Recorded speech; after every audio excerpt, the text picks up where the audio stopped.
All right, welcome everybody. Welcome to another one of our sessions, webinar sessions, the informational session on the UFP overall. Today we're going to focus a little bit on admissions, scholarships and financial assistance. I'm Vikas. I'm part of the A&M program over here. I work with the research office. I'm here today with Shriya. I'm Shriya Anand and I'm one of the faculty members at IIHS. So what we'll do today is sort of take you through some of the important things that you need to keep in mind and give you as much information as we can about our admissions process, about the application form, and about our financial assistance process. This is going to be a little bit of informational session.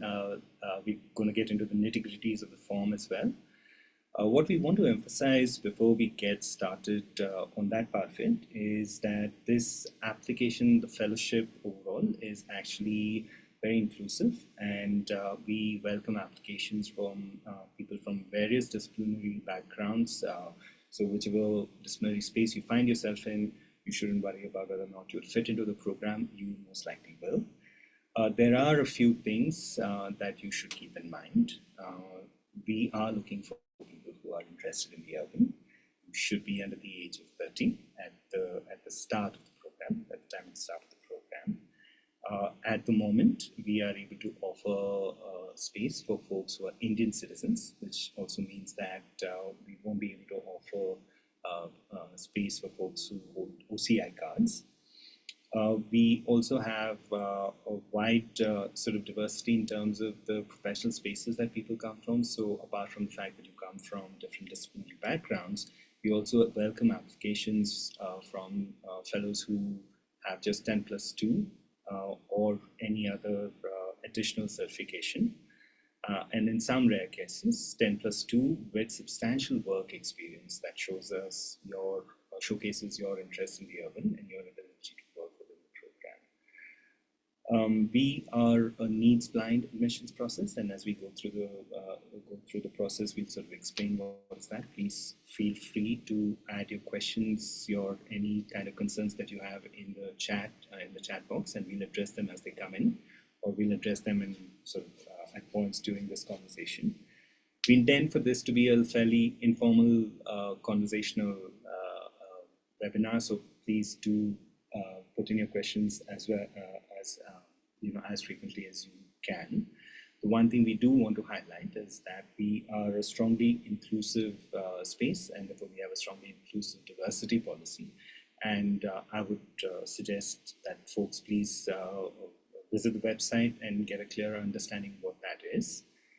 And so those are the broad sort of concerns that we want to cover before we get into the specifics, and we'll start speaking about the process at this point. But again, just to remind you, feel free to put your questions in at any point during this conversation. I'll hand it over to Shriya. Great, thanks Vikas. So just wanted to start by saying that you're all probably aware that the form is already up and live. The applications are open for the Urban Fellows Program for 2024-25. So I'll start by talking through the different stages of the admissions process. The first step is really filling out and submitting the application form, which you see on the website when you go and register. And we'll spend a substantial amount of time during today's webinar going over the details of the form and the kinds of information we are trying to gather using that form. The second step, after the first form step, after a round of evaluations, the second step is a subset are shortlisted for interviews, which is the second stage, and that is going to be accompanied with a written test. This is a new step in our admissions process this year. This does not require any advanced preparation and will be scheduled along with the interview for those who are shortlisted for the interview. Following the interview stage, there will be a selection for the class. You will hear back, and if you are shortlisted, then you are also eligible to apply for financial assistance at this stage. And this is where you can make your claim, make your sort of case for applying for financial assistance, which is going to be assessed based on the financial need. So here I'm going to share on the screen a set of timelines for all of these three stages. The main thing to take away is that the forms are now open and that the forms are due. The application deadline is the 15th of April. And we really encourage you to register as soon as possible and to apply early. We often have a really big rush around the actual deadline. So I would really strongly encourage everyone to start familiarizing themselves with the form and to apply early in advance of the deadline. So now we'll actually go into the form itself and talk through the different sections of the form and the kinds of information that we expect to receive. And again, as Vikas said, please feel free to put your questions into the Q&A box as and when required. So give us a second, we'll just try and just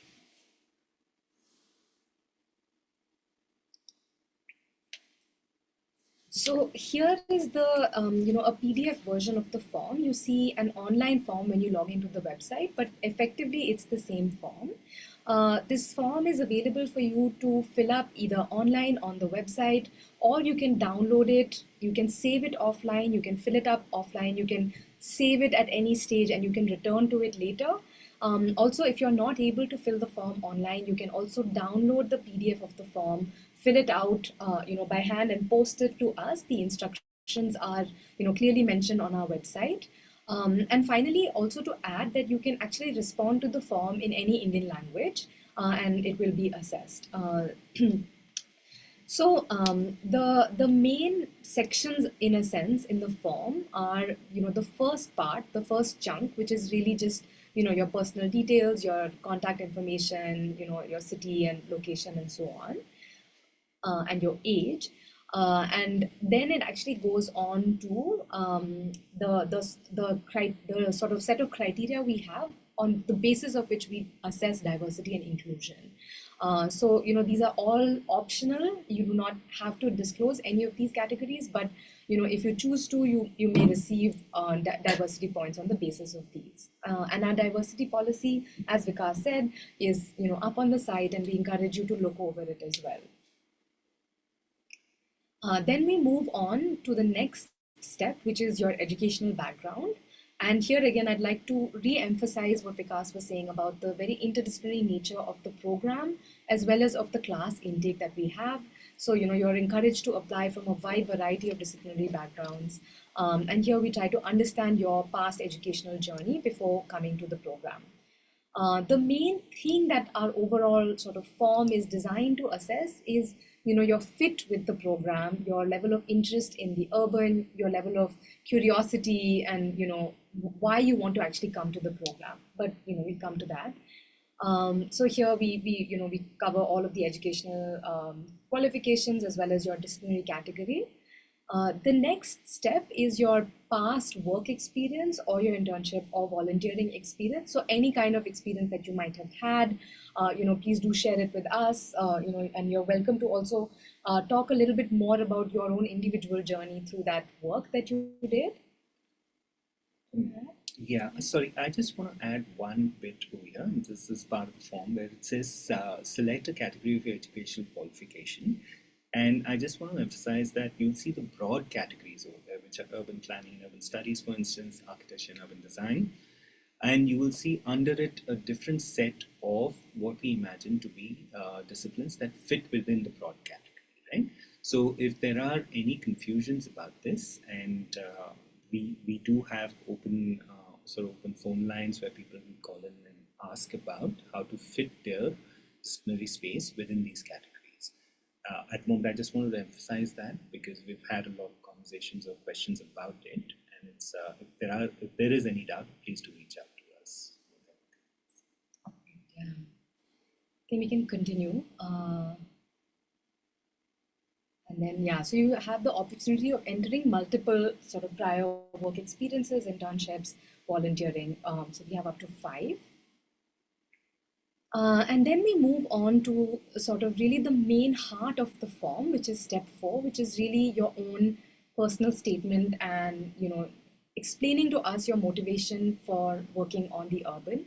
And we have here 3 essay questions through which we try to understand, what your prior educational as well as professional journey has been, and how that has led you to being interested in working on the urban, and how you think that the Urban Fellows Program is going to be a good fit in your professional journey going forward.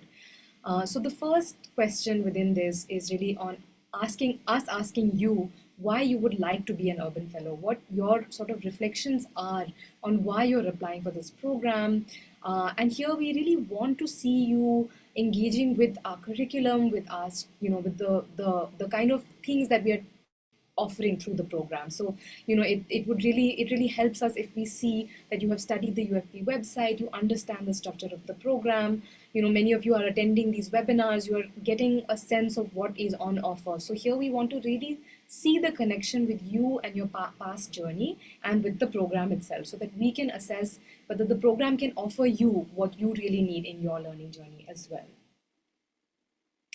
The second question is really on reflecting on a specific lived experience you have had, whether that is from a job, internship, through your studies, through your own life experiences or lived experiences, that has really shaped your interest in the urban. And here we really want to see sort of the depth of engagement with that experience. Like, why did it shift your thinking? What did it make you see differently about the urban that makes you curious and want to learn more and explore more through this kind of a program? And then the final third essay is on we have a series of problem statements which reflect again the interdisciplinary nature of our curriculum, because a lot of urban problems that we see have deeply interconnected issues underlying them. And so we give a set of alternative choices. You can choose any one of these problem statements, and we want to see the way you think about how you would tackle such a problem statement. So here there is no right answer, we don't expect you to completely go one way or another.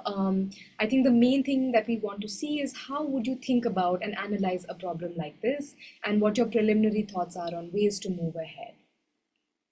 Here again, we encourage different forms of responses. Of course, primarily we tend to get text-based responses, but we've often had people who've submitted photo essays or a sketch or other sort of forms of responding to these essays. So do feel free to experiment with medium. And here again, I'd like to repeat, we often get several applications in other Indian languages. So whatever those might be, feel free to write these essays in a language of your comfort. However, we would like to state that the program is taught in English, and we do require a certain amount of proficiency in English, but that we can also come to during the interview stage. Another note that I'd like to add on these three essay questions, which is that recently we have started experiencing a lot of the use of AI tools like ChatGPT that help us draft these kinds of statements. What we've also found is that the use or over reliance on such tools actually tends to mask your own individuality and your own original voice, and that is what we are really looking to get to through these essays. We want to get to know you. We want to get to know your personal, professional, academic journey so far, and why you really are interested in this program. So I would really like to emphasize that, while we don't have any harsh measures in place like disqualifying you for the use of AI in your application, I would say that using these tools or over relying on these tools will do a disservice to your application, and that we will be running these essays through both AI as well as plagiarism checkers, and we might possibly mark down essays if they are not found to be in compliance. And then I'll move on to the last part of the form, which is a sample of work. And again, this can be of any form. So depending on your prior disciplinary training or your prior experience, this could be either a sort of portfolio, or it could be a thesis, it could be a paper, it could be popular writing, it could be a variety of things. But what I'd like to clarify here is that we are not looking for, if it is a thesis, we are not looking for the entire thesis to be submitted. What we would really like to see is a small curation of the work, which really indicates, your interests and, what you have been working on in the past, but without trying to sort of provide a very, very wide breadth, right? So we are really interested in seeing, the depth of the work rather than all of it. So if you are, thinking of using your portfolio or, a thesis, I would really encourage you to select a smaller subsection of that and, provide a small narrative note along with that saying, this is why I chose this, this is how I think it reflects me as an applicant, as my work. And that would be a lot more meaningful to us than just, an entire thesis or an entire portfolio of work without any sort of curation or thought behind it. And again, we have a couple of additional boxes here where I think I think where we ask for any other additional information. So if you feel like there's something about your particular application that has got missed out in the questions that we have asked, we give you a little bit of additional space to really represent that to us, and feel free to use that space as needed. Um, as you go through this form, in case you have any technical difficulties, if you have any technical difficulties either registering or you have any conceptual difficulties about the form, all of those queries can be directed to this email address as well as these phone numbers. These will be live and being monitored all the time. And we encourage you to reach out in case you face any difficulties. We have tried to design our overall, application process and the form to be as user friendly, as simple to use as possible. And the main thing is that we really want to be a very inclusive space. So if you have any queries, do not hesitate to get in touch at any stage.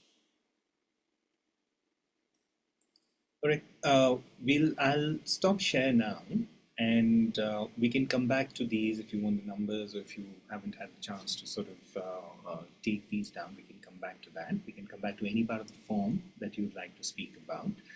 We can also talk a little bit about our any other process that you might want answers to, and from here on, we are dependent on your questions. Mm-hmm. And I also just wanted to add a small point that the application form is free to download and free to register and apply. There is no cost associated with applying to this program.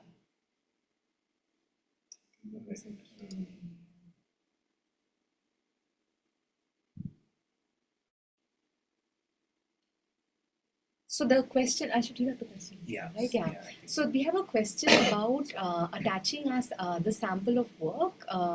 Right now, I think you might be seeing the sort of PDF version of the form, but in the online form, there is a space to attach and upload files. So you will be able to see that. In case you are sending in your application by PDF or by post, feel free to attach, include the sample of work as an attachment if you're sending it by email. If you're sending it by post, we would need a printed version of the sample of work along with the printed version of the form.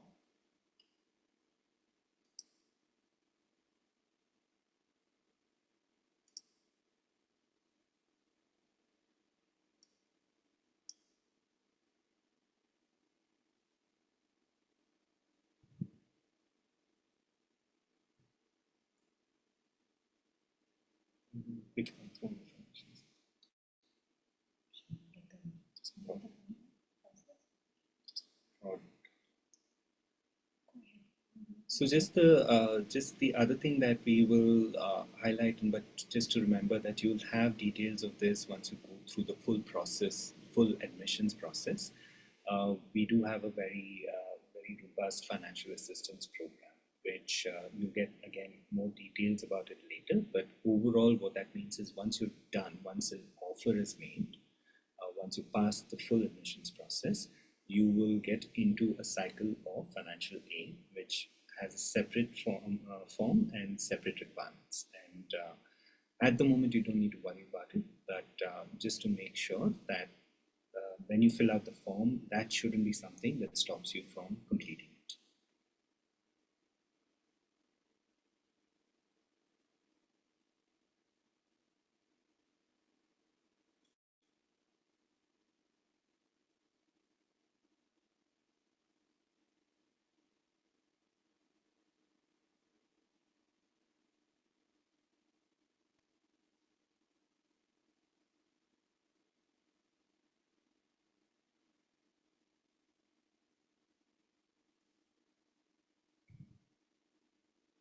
So we have a couple more questions. We have one question about the interviews, whether the interviews and the written test are in person or online.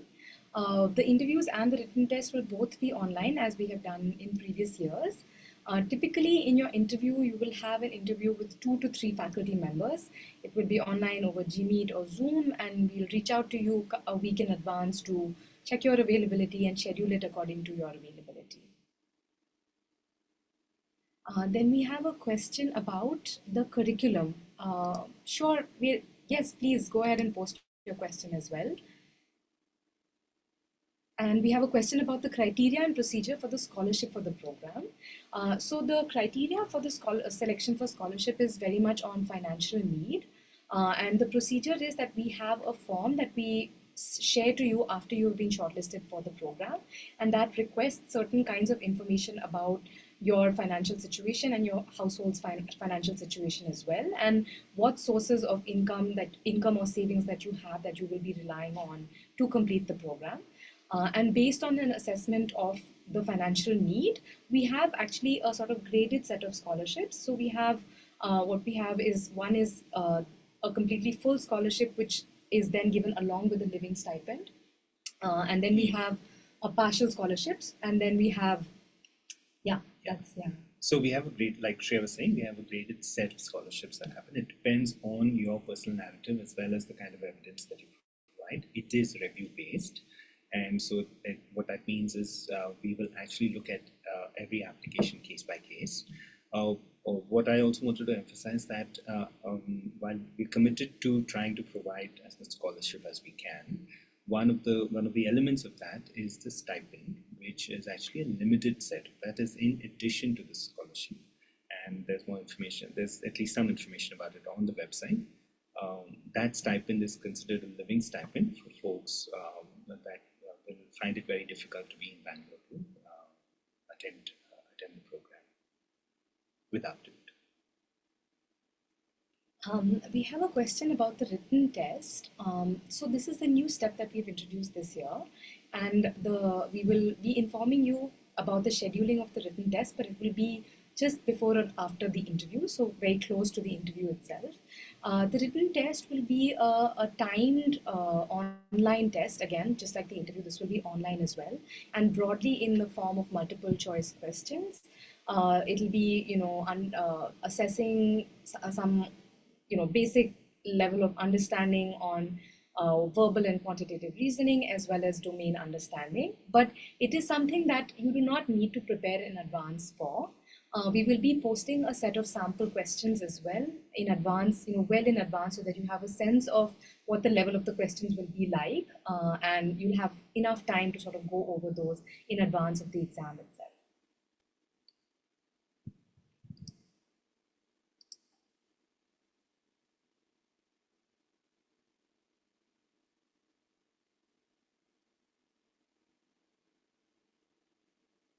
There are a fixed number of students who would get these scholarships.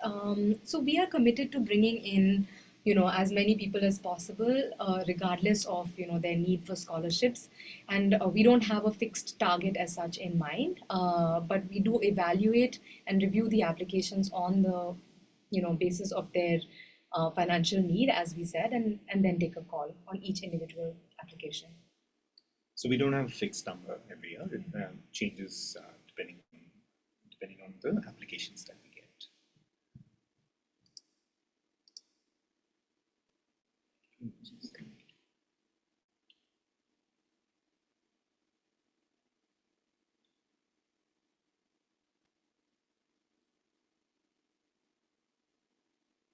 So the curriculum, okay, the question is largely around how much of the curriculum is based on, and this is my understanding of the question, please feel free to clarify if I haven't got it right, but how much of the curriculum is based on a research project, and this is coming from an applicant who might want to apply for PhD programs after the fellowship. So I just wanted to clarify that the overall structure of the curriculum is in 3 terms. The the first two terms, the first term is the commons term, the second term is the electives term, and then the third term is what we call the practice or project term, where fellows can take up either a research project or an internship or even a practice project, either at an institution outside or at IIHS itself. So that third term is really the main component where you might be doing independent research under the mentorship of a faculty member here. However, the first two terms, the commons term as well as the elective term, are mostly taught terms. So the bulk of your time will be going towards attending classes and completing the requirements for those classes. So there isn't too much of a research component there. And if you want to understand the relative weighting, the last project or practice term is 2 months out of the overall cycle. I hope that answers your question, but if you need further clarifications, please feel free to post it in the Q&A box.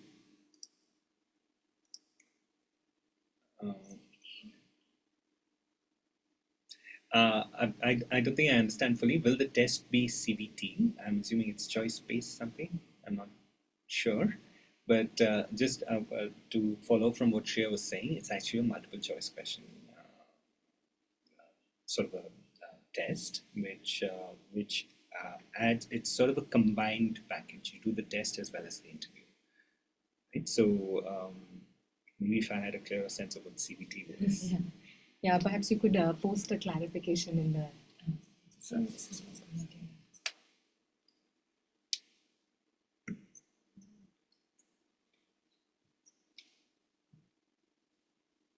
Oh, sorry. CBT apparently is computer-based test.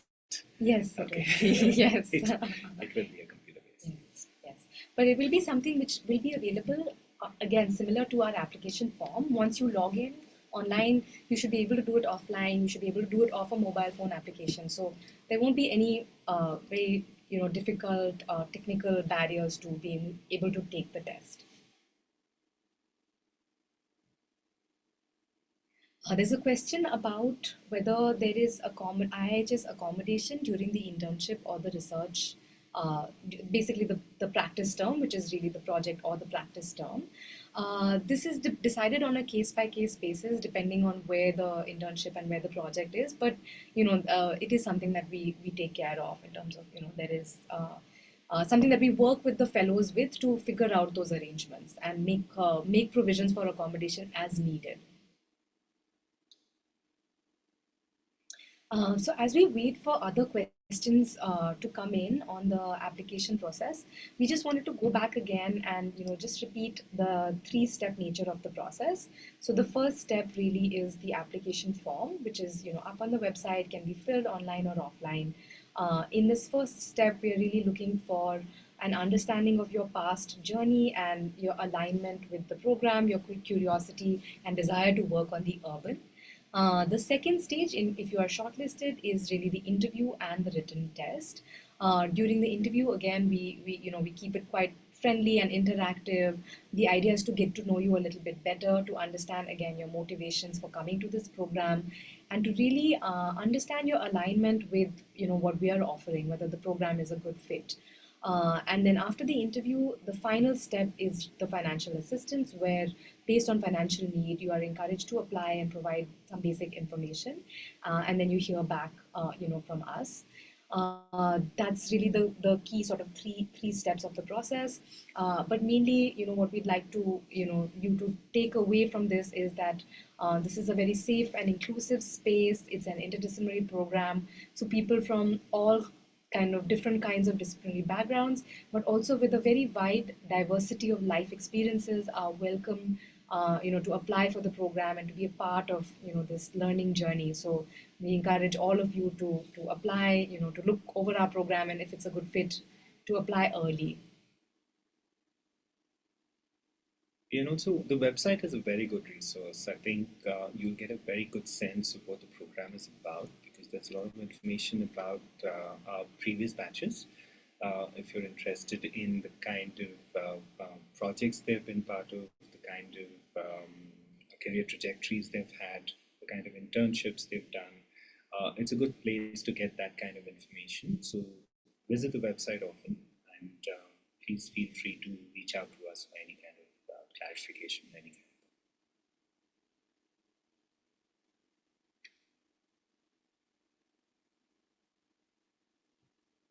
We have an excellent question actually on what the admissions committee is looking for in terms of fit, and is it people who are geared for working in policy space or also research oriented people, or any other criteria you will look for in terms of fit? And that's a really nice question. So thank you for bringing that up because we can talk a lot more about that as well. So I think the main thing to understand is that the Urban Fellows Program is a program which is about urban practice, and it is about building an interdisciplinary urban practice. And what that means for us, and what we mean when we understand urban practice, is a very diverse set of things, right? This is not only policy, it's not only research, but it could also be an art practice, it could be a journalism or a media practice. It could be, there are many ways of sort of shaping and acting in the urban, or activism as a practice, right? And what we're really looking for is an alignment with or a really a desire to really work on and shape the urban for the better, right? And I think that people's individuals journeys through that are very different, right? And their modes of urban practice are very different, and we're open to a very very wide diversity of modes of practice, which includes research as one of the modes of practice. So we have quite a large set of our alumni who go on to PhD programs, who go on to other master's degrees as well, maybe either immediately after the fellowship or after working for a few years and then going on to higher education. And that's definitely one of the tracks, but we equally have strong tracks of, say, activism, of some folks going into government, some folks going into think tanks or policy spaces, and some folks, like I said, having art practice, journalism practice, planning practice, a wide variety of things. So I would say that it's the fit is not really sectoral for us, but it's really on the way you think about it and what you want to get out of your sort of professional journey, and whether the UFP can support you in that. Just to add to that, I think one of the things that we emphasize over here is actually trajectory more than anything else. I think so. If you come from disciplinary space and if you have a policy practice, we hope the program will add to that trajectory. We've also had folks who come from those spaces and then decided to shift trajectories, and we've been able to add to that as well. So I think the flexibility of what you can take out of the program is quite wide ranging in that sense. And I think you should be open to sort of take advantage of that opportunity, as well as sort of expect that it will trouble your trajectory at some point. So it can fall either way, but it's always been fun. Yeah, and I think I just wanted to add, I think the reason we, keep emphasizing fit, you will find that the UFP application process is a bit different from maybe other programs out there, in the sense of, not relying on your high school exams or your college exams or your marks in those exams, but rather really on understanding you as an individual and your motivations to work on the urban. Because eventually our goal is to really, improve our cities, and to do that you need all kinds of people really to come in. And we don't really believe in relying on grades as a means of assessing whether people are really interested in acting on the urban.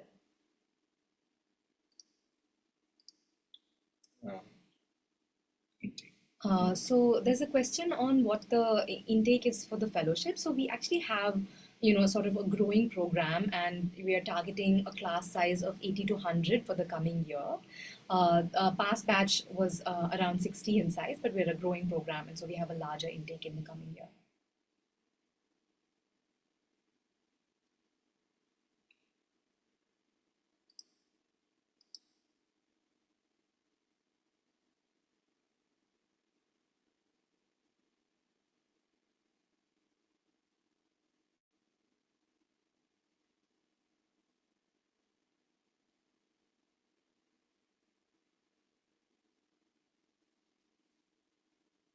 I think many of you will also be interested in, some of the other webinars that we have running as part of the series. We had one on curriculum yesterday, and the details of all of our other webinars that are coming up are up on our website. We're also posting all of those on social media. So please do follow us if you're interested in receiving regular updates, or check back to the website, for the rest of the webinar schedule, if any of those webinars also can help answer some of your questions as you work through thinking about whether the program is a good fit for you, how you want to position your application, and so on. We have a question about placements. So currently, we the practice or the project term where you have the choice of an internship or a research project, we actually guarantee those. We work very closely with fellows to make sure that those are that they find an internship of their choice. In fact, the current batch, which is just outgoing, had a record number of offers for internships. So that's so that's something. But we don't, as of now, we work with fellows to find where their professional journey will lead after the program. But as of now, we don't actually guarantee placements.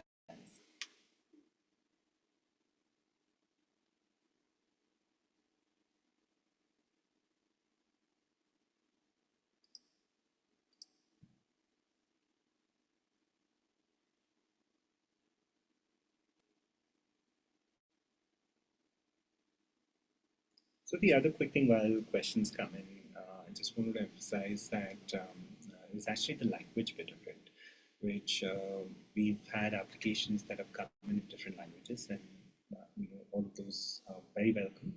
And what, like Shriya mentioned, is we're going to have a lot of the program is taught in English, and I think there's an expectation of also at least a little bit of a English comprehension ability, as well as a reading ability that'll be useful. But what I also would like to emphasize is that we have a fairly strong support system around it as well. So if you do find yourself in the program and would like to get the kind of support you want in terms of English language support, we have Word Lab that helps with that, and they do teaching as well as supporting you through different other parts of the program. A couple of other questions over here. One of that is, can we work on the field we came or related to the urban? I'm assuming you mean post the fellowship. Yes, I think you can work in any kind of field that you find interesting, something that might take take your fancy, or while you're in the program. So there isn't a requirement as such.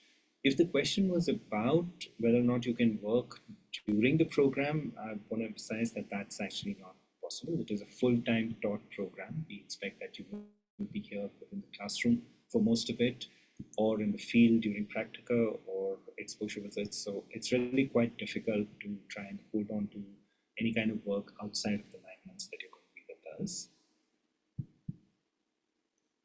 We have a question on the structure of the fellowship. I'll just go over that quite briefly.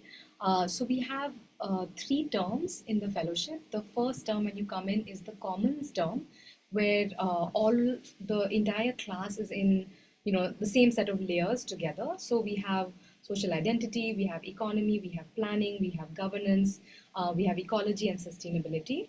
And then you alongside that you have a program of skill labs, which includes different kinds of methods and ways of knowing and understanding the urban.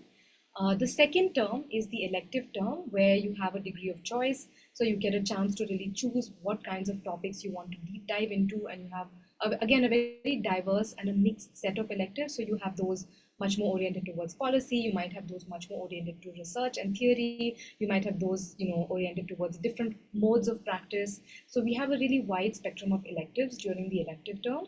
And then during the final term, which is the project or the practice term, you have a chance to, which is 2 months long, you have a chance to choose an internship at an external organization, get attached to a live project going on at IIHS, or do an independent research project. So that's really the overall structure.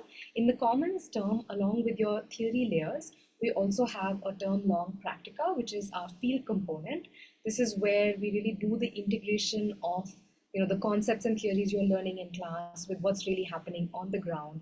And the practica is also a very, very central element of our overall curriculum frame, because it really allows you to really link back also to your own lived experiences, to your own cities where you come from, the kind of problems you see on the ground, and how some of the theory that you're covering actually helps you analyze or move forward on those problems.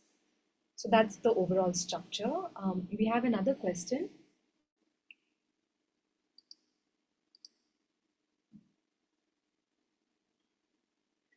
So we have a question of whether I'm guessing this is in the application form, if it's preferable to mention research areas which align with certain faculty, or mention faculty I'm likely or interested to work with.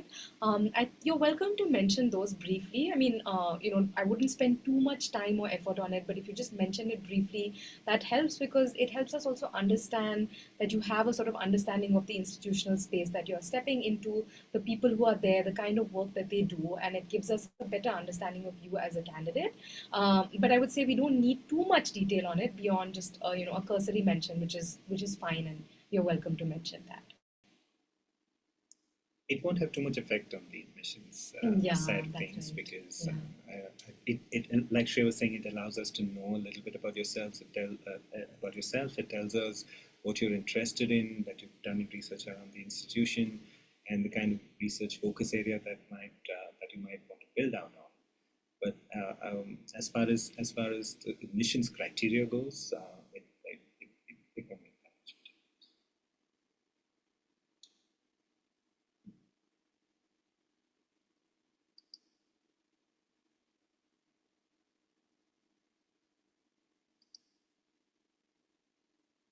I think just wanted to add, while more questions come in, I think the form is really a good space for us to get to know you, and get to understand the kind of issues in the urban that have really made you think in a particular way, or have really shaped your academic, personal, professional journey so far. To understand you, to understand your motivations, and to understand how you want to use the program in your future trajectory as well. The problem statement, which is one of our essays, is an opportunity for you to show us how you think about and analyze problems. And we are of course aware that not all um, like different disciplinary backgrounds might have an orientation towards different kinds of urban problems, which is why we've kept a larger set of urban problem statements for you to choose from. And so feel free in these essay questions to take a choice, to choose one of the problem statements that best aligns to your past interests, to your knowledge, so that you can address it in a stronger way.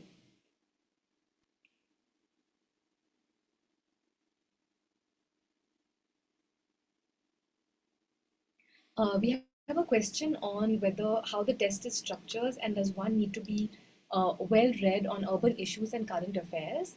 I definitely think it always helps to be reading up about urban issues. It shows us a sense of interest, but it's absolutely not a requirement or something that you need to additionally prepare for. And there will be an element of choice in the test itself. So even if for example, if there's a section on urban issues or general awareness, you might have a set of 10 questions out of which you might need to answer 4. I'm just giving an example, but there won't be any sort of requirement for you to know everything about those urban issues already before coming into the program. It will be a sense of general awareness, and given your own individual disciplinary backgrounds, you will find certain questions on the form that are quite easy for you to answer, because you would have studied those topics before. But because there'll be an element of choice, anyone from any disciplinary background should be able to attempt and answer any of those questions.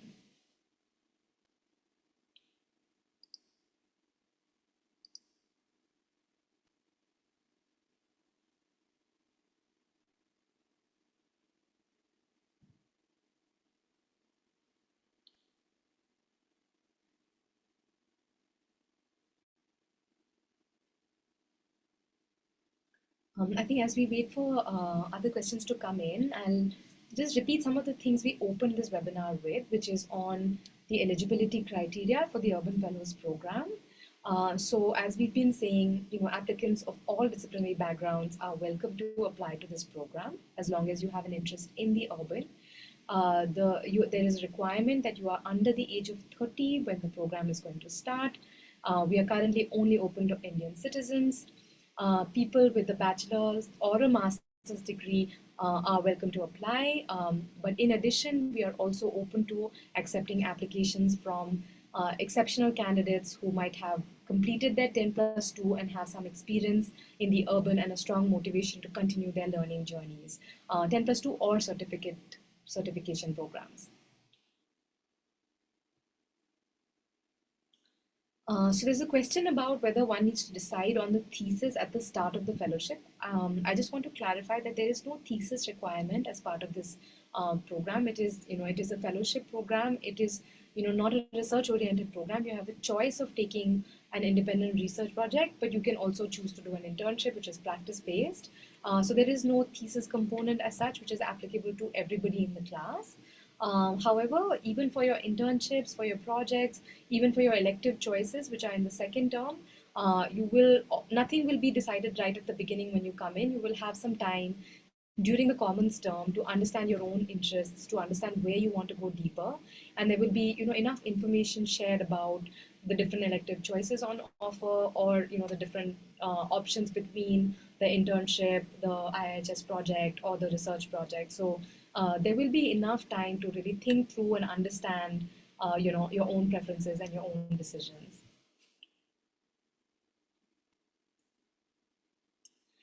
Just flagging that we have around 10 minutes to the close of the webinar. So if there are any outstanding questions, please do post them now in the Q&A box.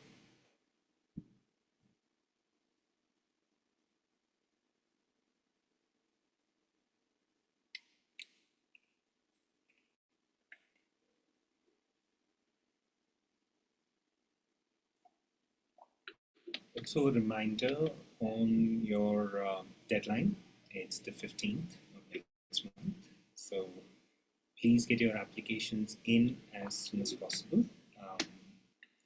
I know it is quite comprehensive, so you'd like to spend as much time as you like on it, but we do get a mad rush towards the end. So the sooner you get it in, it's better. And it also gives you enough time to reach out to us in case you get stuck with anything, and if you need a response from any of us. So please do. We really do encourage you to get started with your form early. Start preparing your essay responses. That's where really a bulk of the effort in filling in the form is. We encourage you to spend time to think through your responses and to apply early. Also, one quick thing I think I want to mention is that we also get a lot of questions about what certifications and what mark sheets, transcripts you need to attach to the application form. I just want to let you know that at the application process, you don't need any of those. That's been something that we will circle back to once you have passed the admissions process for any of those kind of documents. But at the application process, you don't need them. So if you're at the end of finishing a program and you're worried about waiting for transcripts, please go ahead and apply.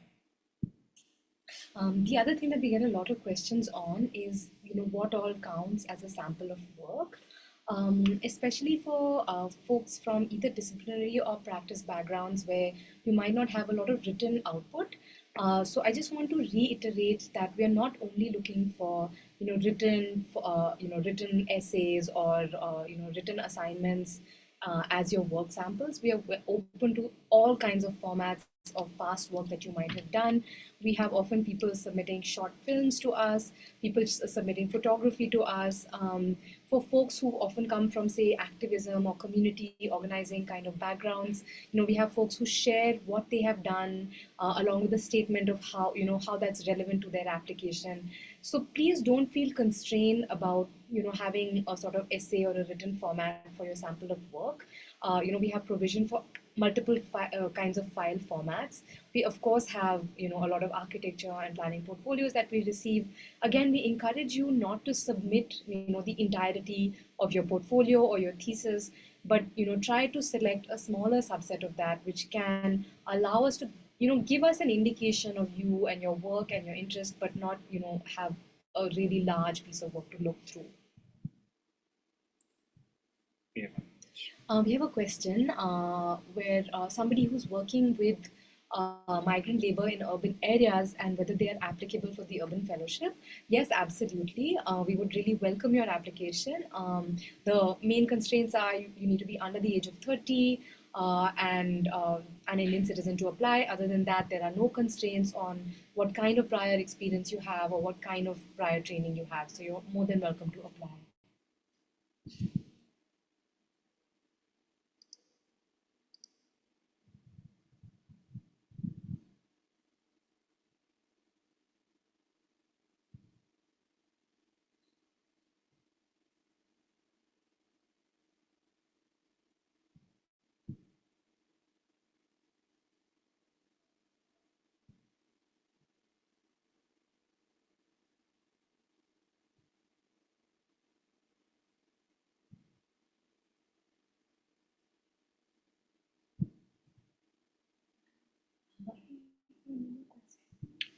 So, Asmita, did Yeah. you want to come in or add anything?